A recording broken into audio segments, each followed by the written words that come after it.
Stop that.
I'm so hungry.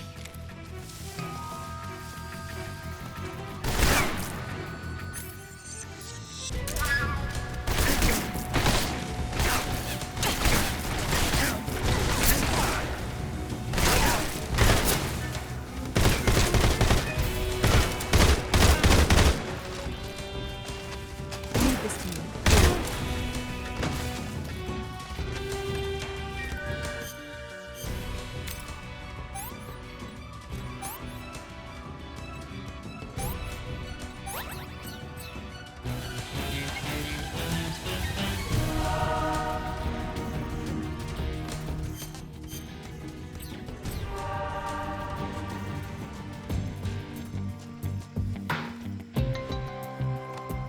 I'm so hungry.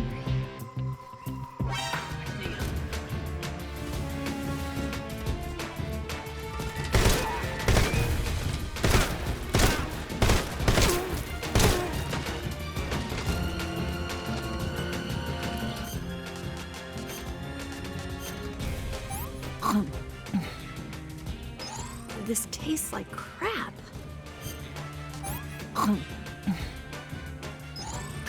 Yuck.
Snake, the lake is just over that cliff.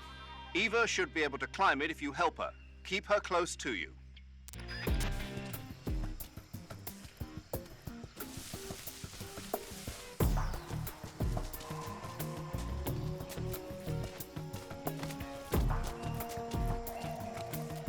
I'm so hungry.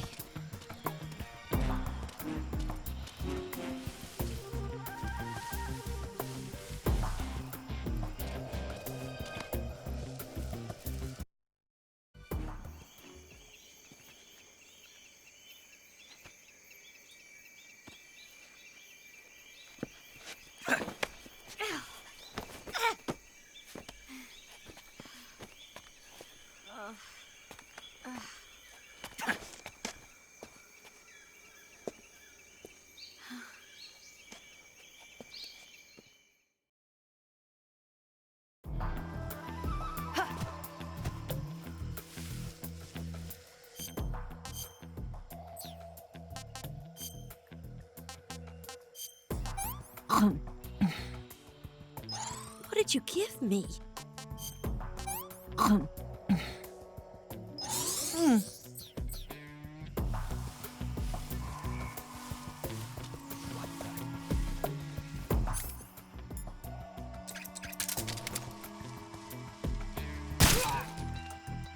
Must be snakes. What's going on?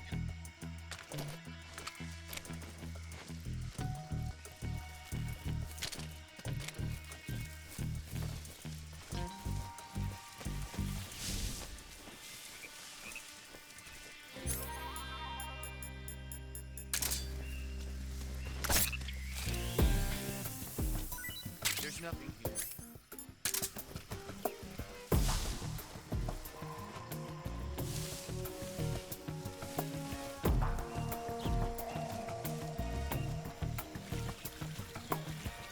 What's that?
Come on, Snake.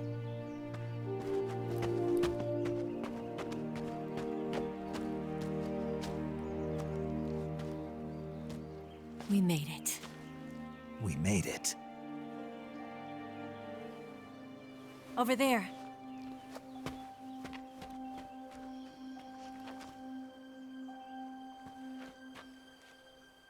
It's the boss, isn't it? I'll go get the wig ready to take off. Right. I'll leave you two alone. But come back in one piece, okay?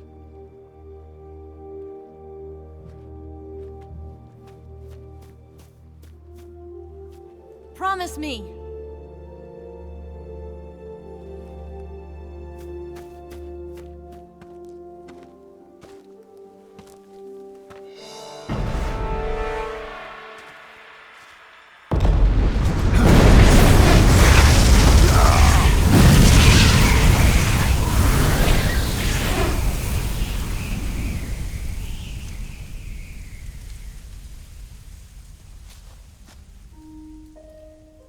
Life's end.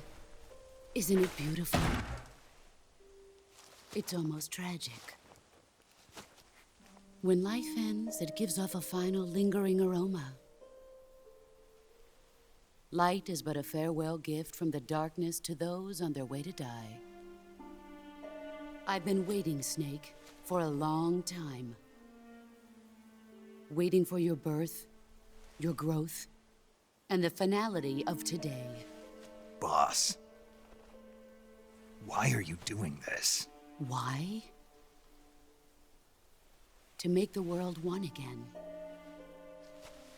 The world used to be whole. But with the end of the Second World War, the philosophers began to fight amongst themselves, and the world was torn apart. The Cobras, my comrades who trained and fought alongside me, were torn apart as well. The foibles of politics and the march of time can turn friends into enemies just as easily as the wind changes. Ridiculous, isn't it? Yesterday's ally becomes today's opposition. And this Cold War? Think back. When I was leading the Cobras, America and Russia were fighting together. Now, consider whether America and Russia will still be enemies in the 21st century. Somehow I doubt it. Enemies change along with the times, the flow of the ages, and we soldiers are forced to play along.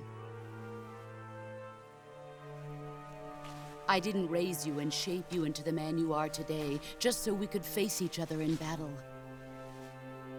A soldier's skills aren't meant to be used to hurt friends. So then what is an enemy?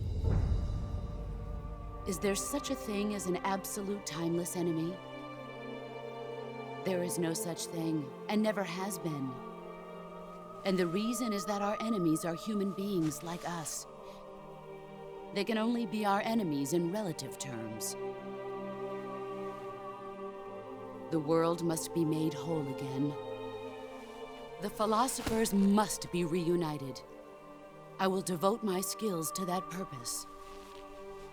And with the Colonel's money, I will achieve that end. Just as I once created the Cobras.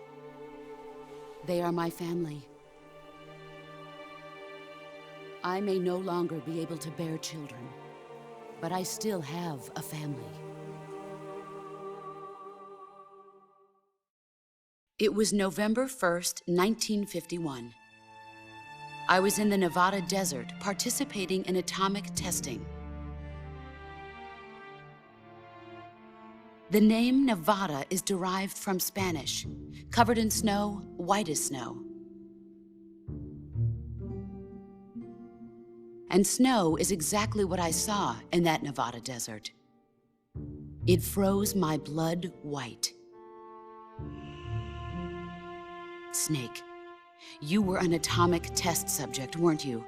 On Bikini Atoll. That's part of the reason I was drawn to you.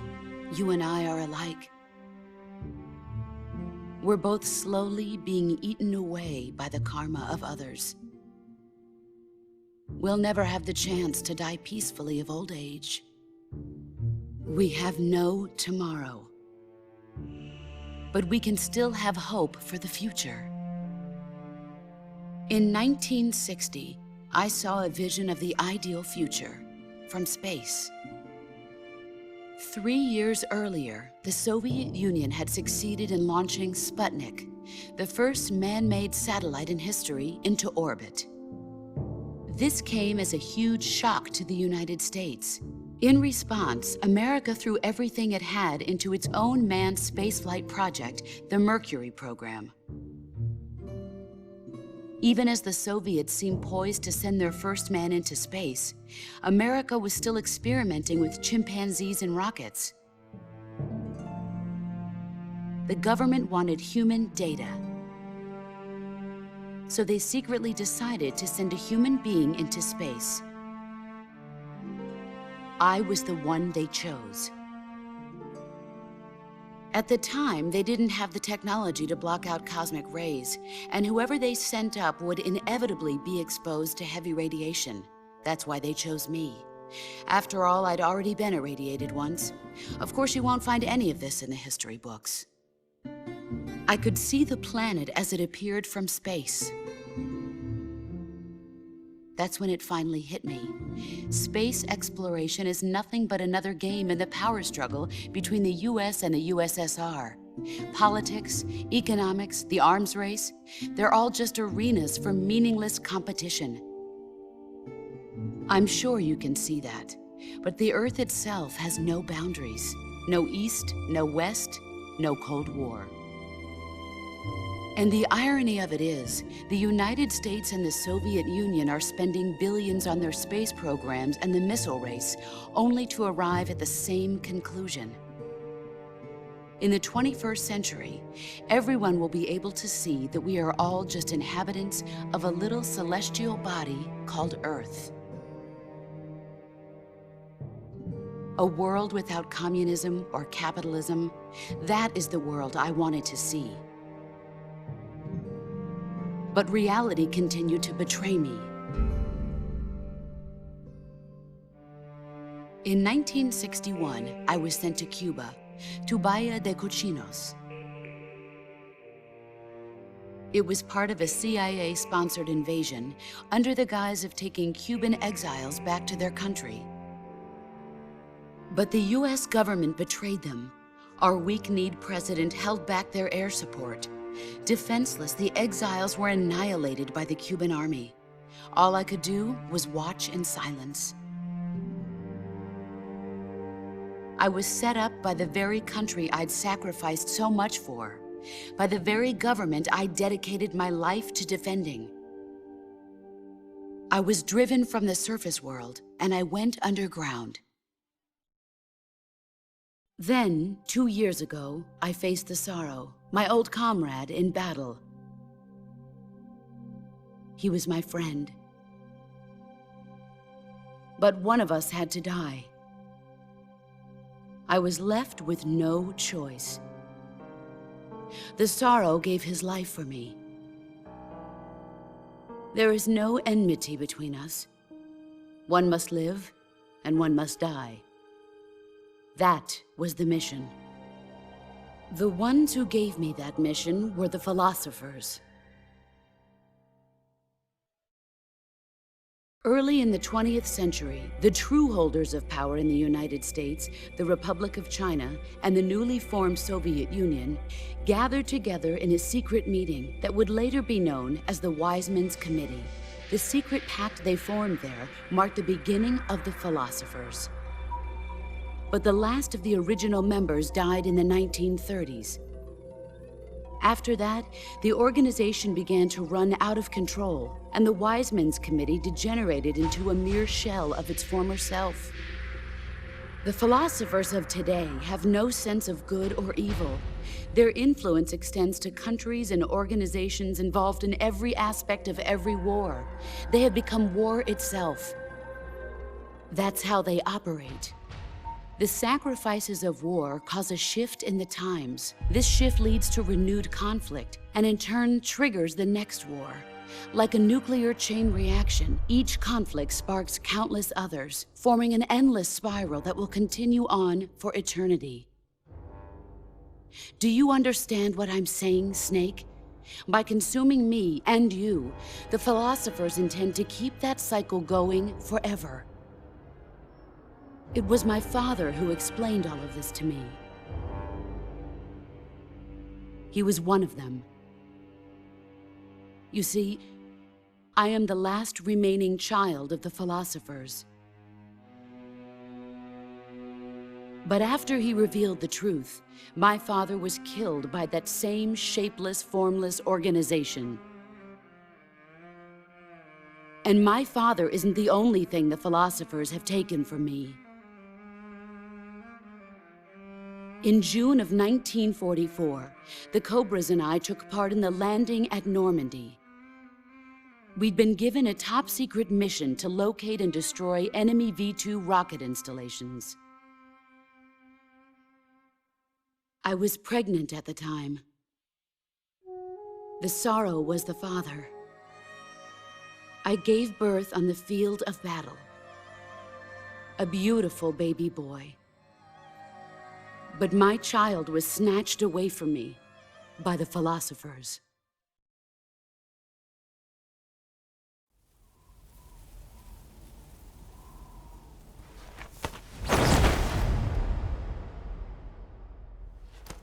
Look at this scar.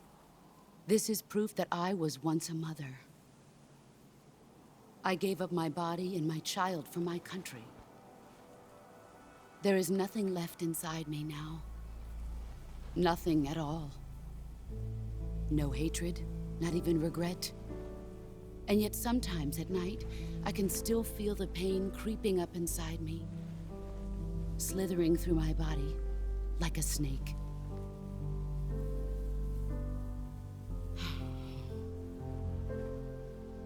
I've never talked this much about myself before. Thanks. Thanks for listening to me.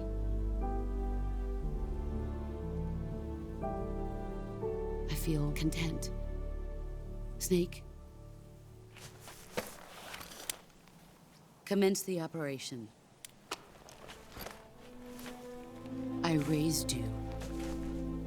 I loved you. I've given you weapons, taught you techniques, endowed you with knowledge. There is nothing more for me to give you. All that's left for you to take is my life, by your own hand. One must die, and one must live. No victory, no defeat. The survivor will carry on the fight. It is our destiny. The one who survives will inherit the title of boss. And the one who inherits the title of boss will face an existence of endless battle. I'll give you 10 minutes. In 10 minutes, MiGs will come and bomb the hell out of this place. If you can beat me in less than 10 minutes, you'll be able to escape in time. Let's make this the greatest 10 minutes of our lives, Jack. Boss. You're a soldier. Finish your mission. Prove your loyalty. Face me. I come. Excellent, Jack.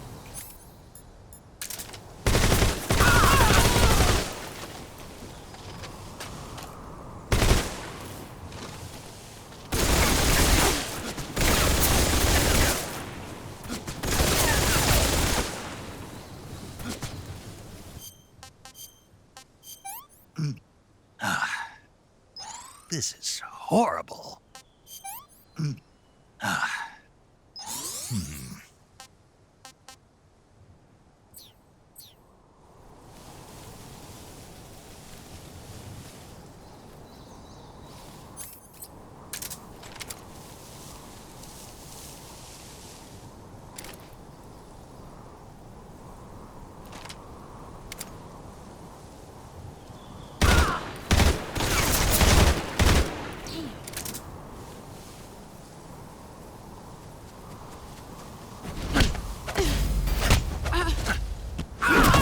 You're better than I remember.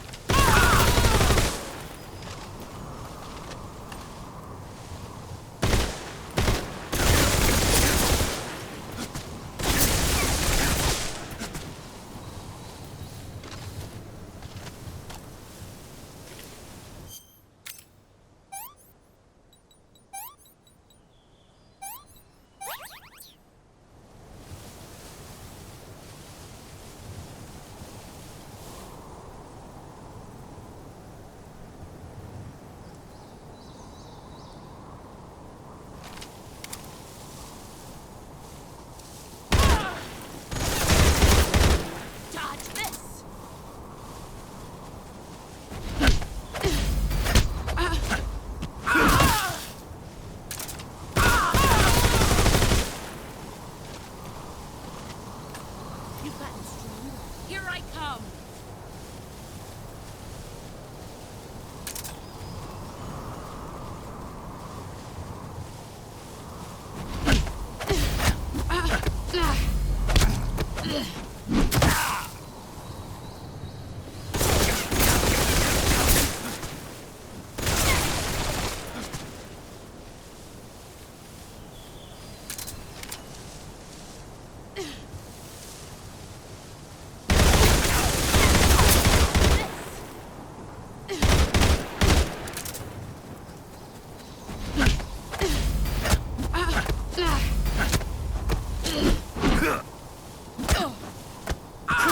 Your skills have improved.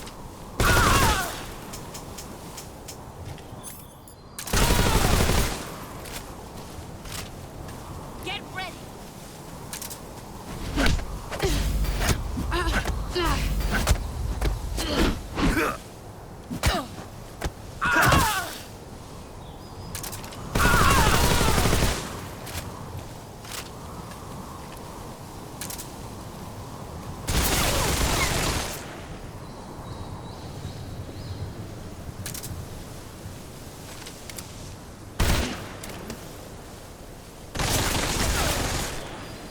Brace yourself.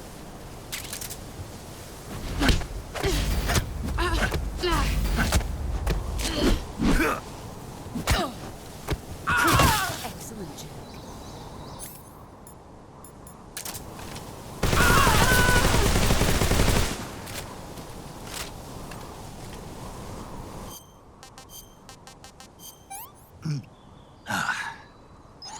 Not too bad.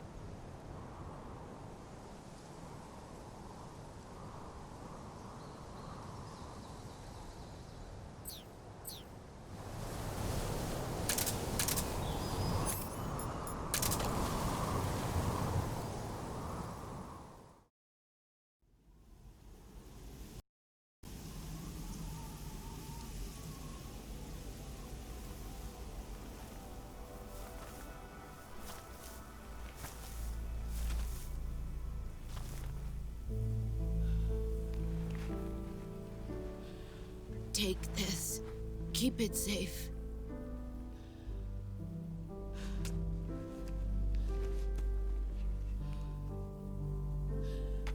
It's our only hope.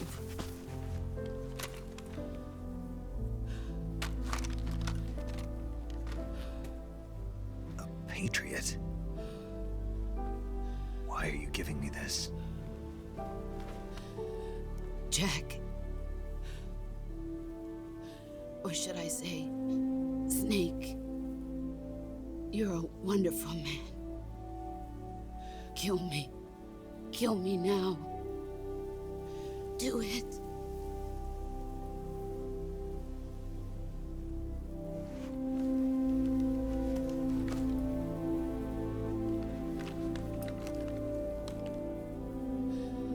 There's only room for one boss and one snake.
Ready to go, Snake?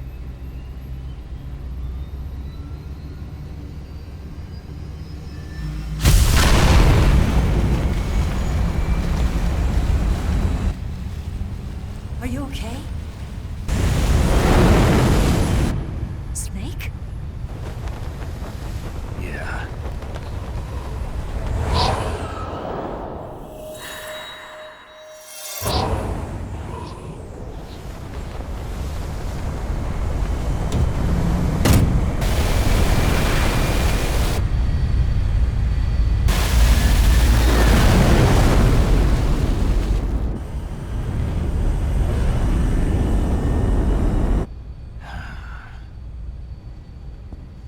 I told you you could trust me.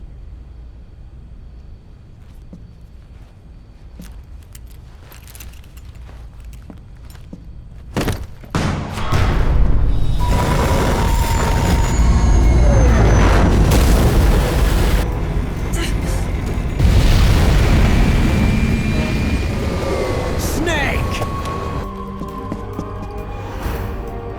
Ocelot! We're not done yet.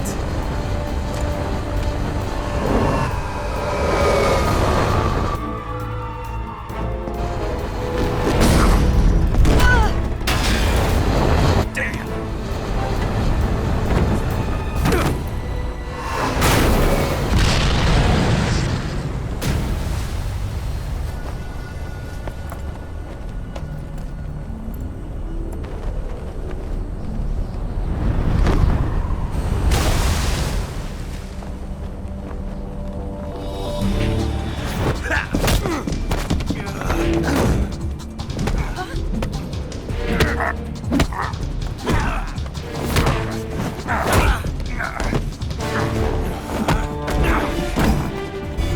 Too heavy!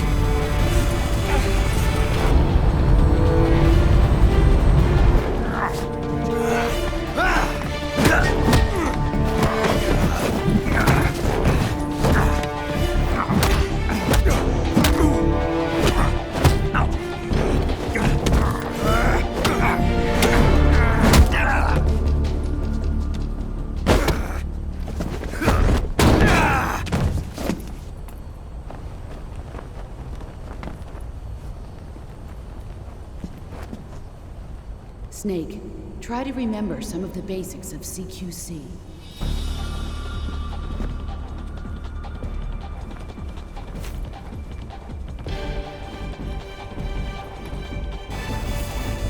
Not good!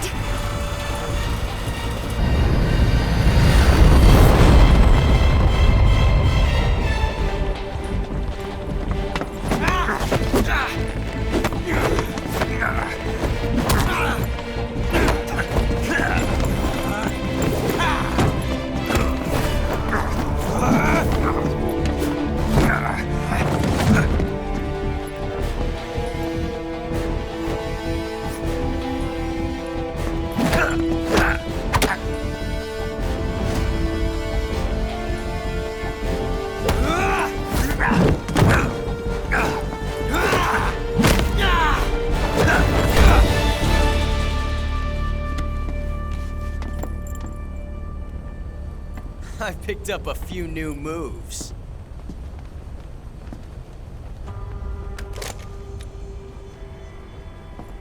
Huh. It doesn't feel right to shoot an unarmed man. But I'll get over it. Eva!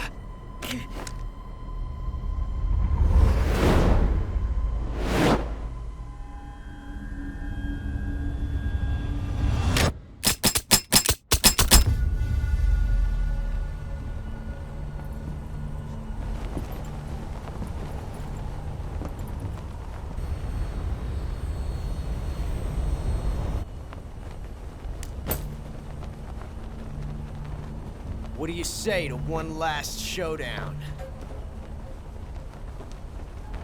Yeah, all right.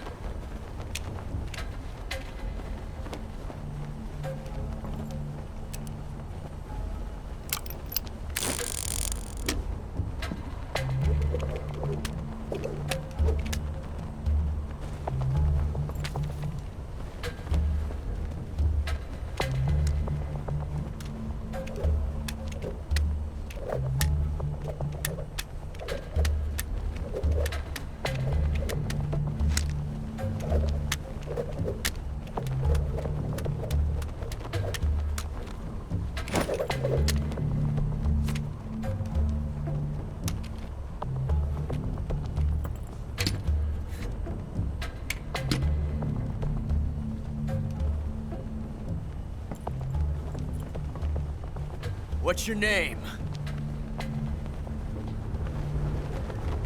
Snake. No.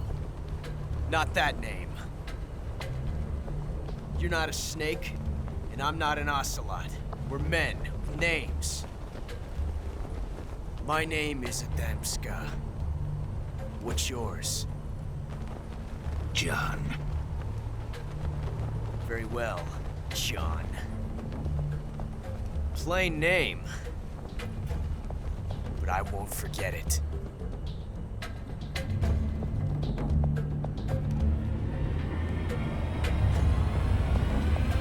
Come on!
It's a blank. Oh, that was fun.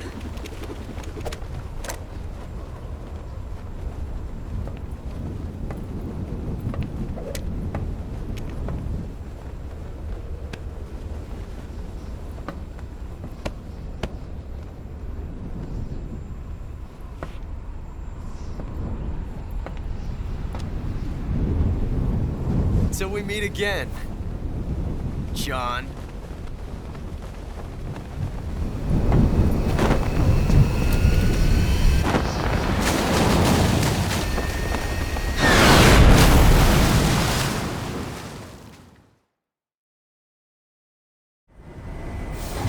Snake! Give me a hand! Pull!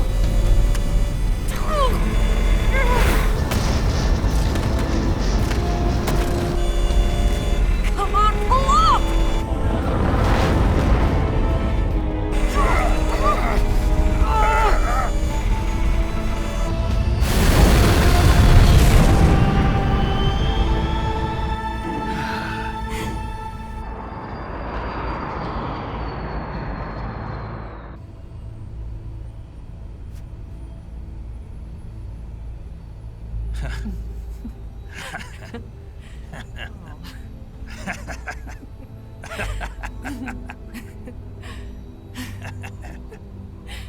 We made it. Yeah, we sure did.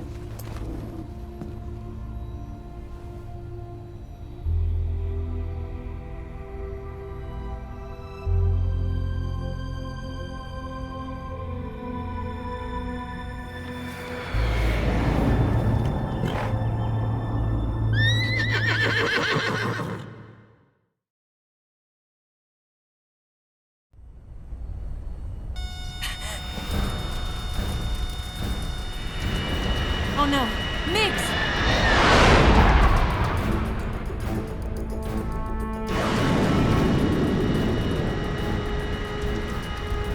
There's no way out!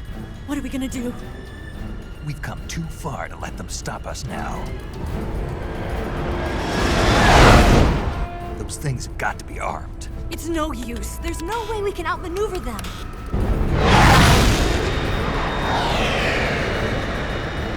They're gonna shoot us down. We were so close. Weapon systems on. Locked on target. I got towed. You were great, Eva. Huh? Thanks.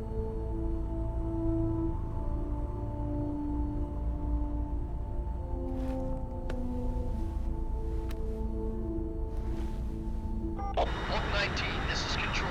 Stand by for a direct order from the chairman. Oak 19, return to base immediately. Do you read me? This is a direct order from Comrade Khrushchev. Return to base immediately. Oak 19, do you copy? Understood. Aborting mission. RTB. Look! The MiGs are turning back! Woo!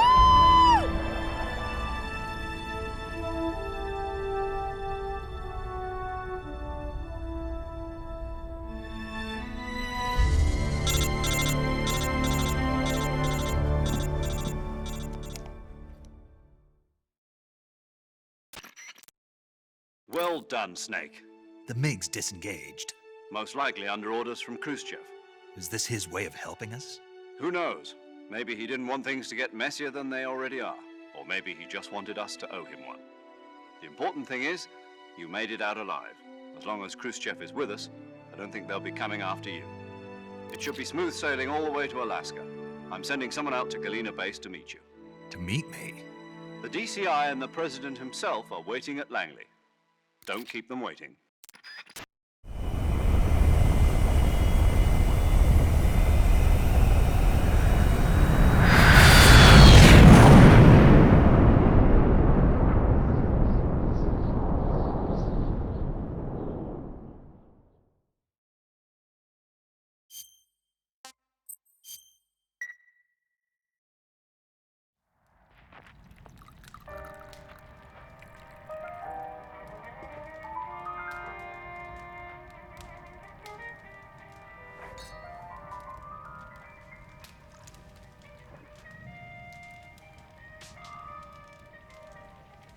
So what are you going to do now? Go back to the KGB? What do you want me to do? Did you ever think about coming back to America? I can't go back. I've left America behind me. But you saved this country. I didn't do it alone.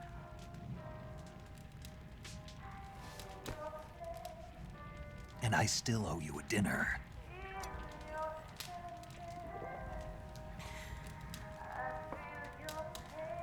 Is that part of your mission too? Or is it an order? Or is it an invitation?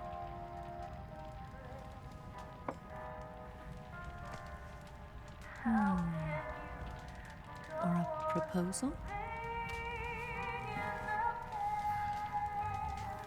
I don't take orders from anyone now.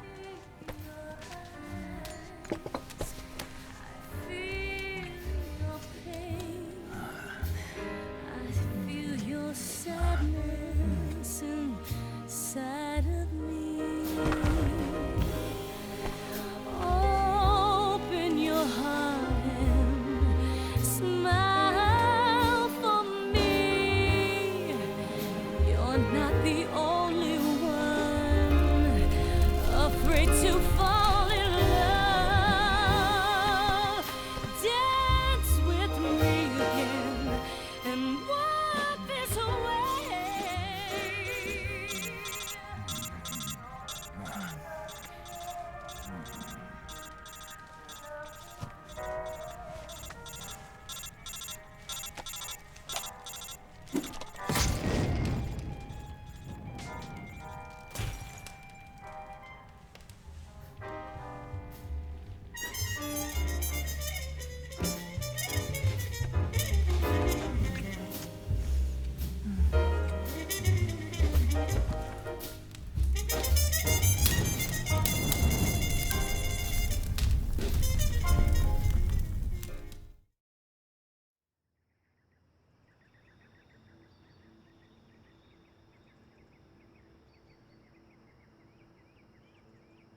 Scholars tell us that the first spy in history was the snake in the book of Genesis.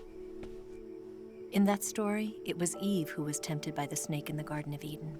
But this time around, it was I who tempted the snake and got away with the forbidden fruit of knowledge. Forgive me, Snake.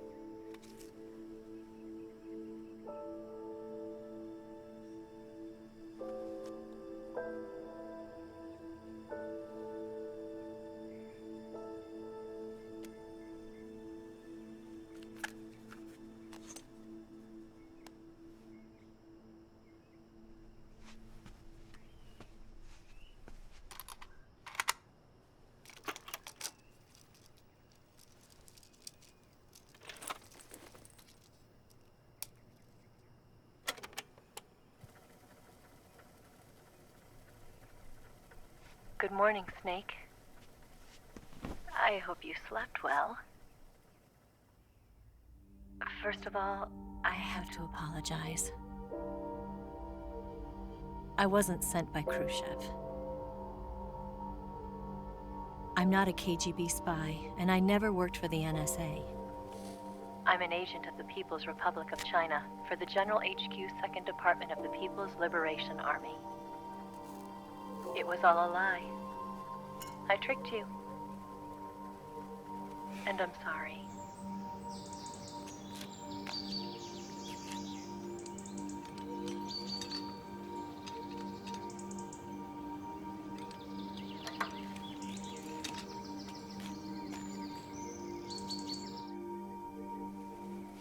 The philosophers still exist in China, too.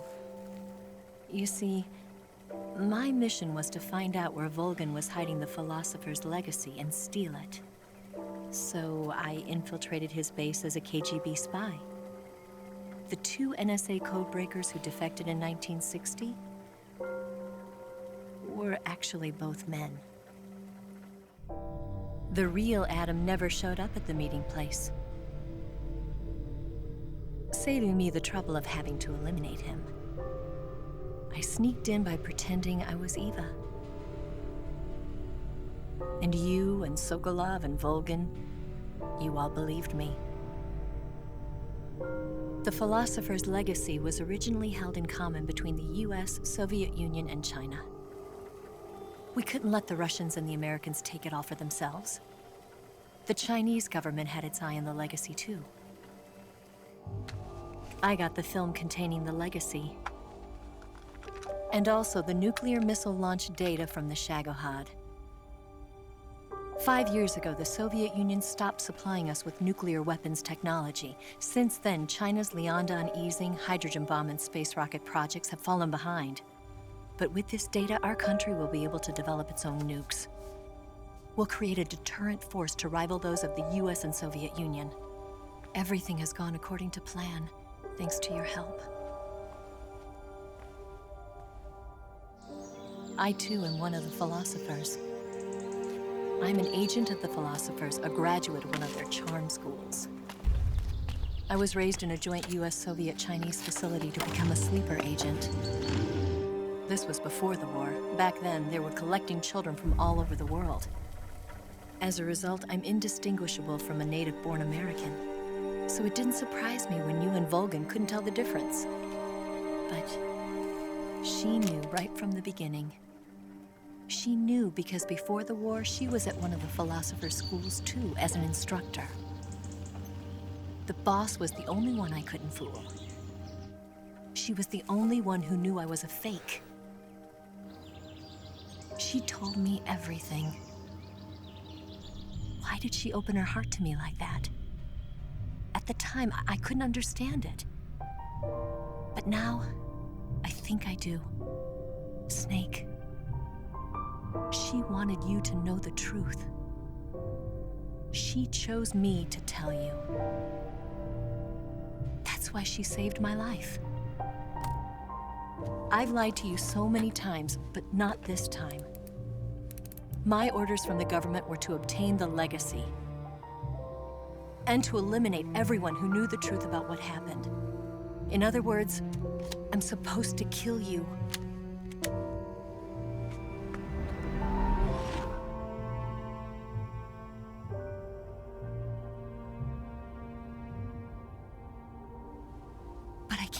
it. Not because we loved each other. And not because you saved my life. But because I made a promise to the boss. And I intend to keep it. I just wanted you to know. And you have to live.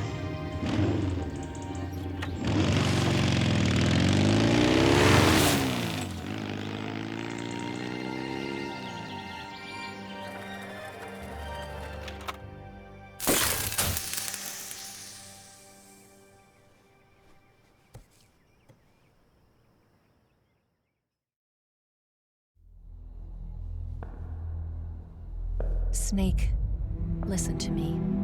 She didn't betray the United States. No, far from it. She was a hero who died for her country. She carried out her mission knowing full well what was going to happen. Self-sacrifice. Because that was her duty.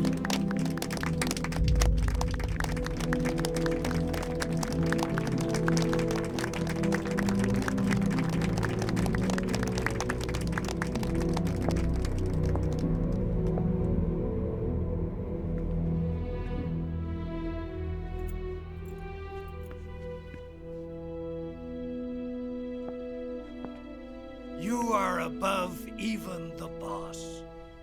I hereby award you the title of Big Boss.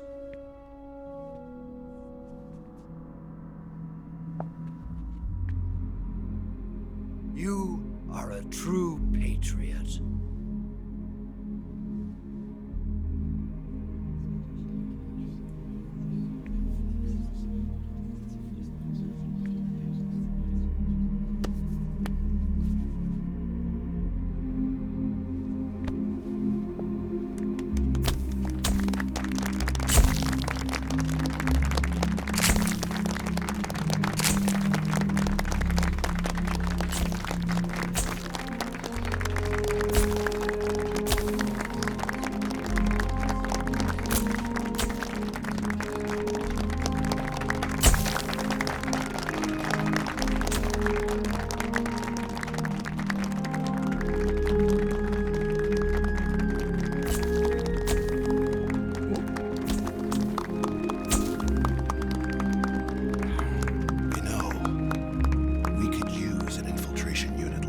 In the army.